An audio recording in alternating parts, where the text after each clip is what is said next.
আসসালামু আলাইকুম। আপনারা সবাই কেমন আছেন? আশা করি ভালো আছেন। আমি আলহামদুলিল্লাহ ভালো আছি। আজকে আরও একটি নতুন রেসিপি নিয়ে হাজির হয়েছি। আজকে সমুদ্রের লাল চিংড়ি দিয়ে ব্রোকলির একটি রেসিপি আপনাদের সাথে শেয়ার করব। প্রথমে আমি পরিমাণ মতো চিংড়ি নিয়েছি একটি ব্রোকলির জন্য। চিংড়িটা কেটে ধুয়ে পরিষ্কার করে নিয়েছি, অন্যদিকে ব্রোকলিটাও কেটে ধুয়ে পরিষ্কার করে নিয়েছি। এবার চুলাইটি কড়াই বসিয়ে দিয়ে পরিমাণ মতো তেল দিয়ে এরপরে চিংড়িগুলো দিয়ে 1 কাপ পেঁয়াজ কুচি আর 5-6টা কাঁচামরিচ ফালি দিয়ে কিছুক্ষণ ভেজে নেব 1 মিনিটের মতো।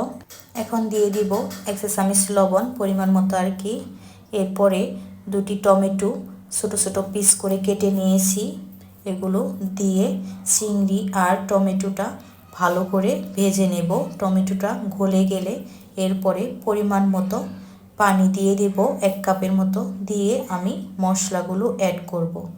প্রথমে আমি 1 চা চামচ আদা পেস্ট, 1 চা চামচ রসুন পেস্ট, 1/2 চা চামচ জিরা পেস্ট, 1 চা চামচ হলুদের গুঁড়া, 1 চা চামচ মরিচের গুঁড়া, 1 চা চামচ ধনিয়া গুঁড়া দিয়ে ভালো করে মশলাটা কষিয়ে নেব। আমার ভিডিওটি যে যেখান থেকে দেখতেছেন দেখার শুরুতে একটি লাইক দিয়ে দেখা শুরু করবেন, আর ভিডিওটি যদি ভালো লাগে অবশ্যই আমার চ্যানেলটি সাবস্ক্রাইব করবেন।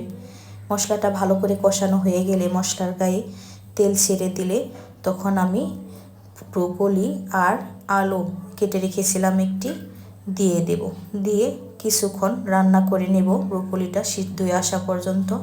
ব্রোকলি আর আলুটা সিদ্ধ হয়ে আসলে এরপরে আমি অল্প একটু পানি দিয়ে দেব ঝোলের জন্য।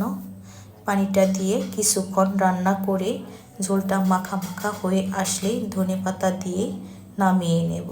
আপনারা সমুদ্রের লাল চিংড়ি দিয়ে ব্রোকলি এভাবে রান্না করে খেয়ে দেখেন, অনেক ভালো লাগে খেতে। দেশের কিংবা দেশের বাইরে যে যেখান থেকে আমার ভিডিওটি দেখতেছেন সবাইকে অসংখ্য ধন্যবাদ জানাচ্ছি পুরো ভিডিওটি দেখার জন্য, এবং ভিডিওটি দেখে সুন্দর সুন্দর কমেন্ট করার জন্য সবাইকে অসংখ্য ধন্যবাদ জানাচ্ছি। এরকম আরও নতুন নতুন রেসিপি পেতে আমার চ্যানেলটি অবশ্যই সাবস্ক্রাইব করে রাখবেন। ভালো থাকবেন। আল্লাহ হাফেজ।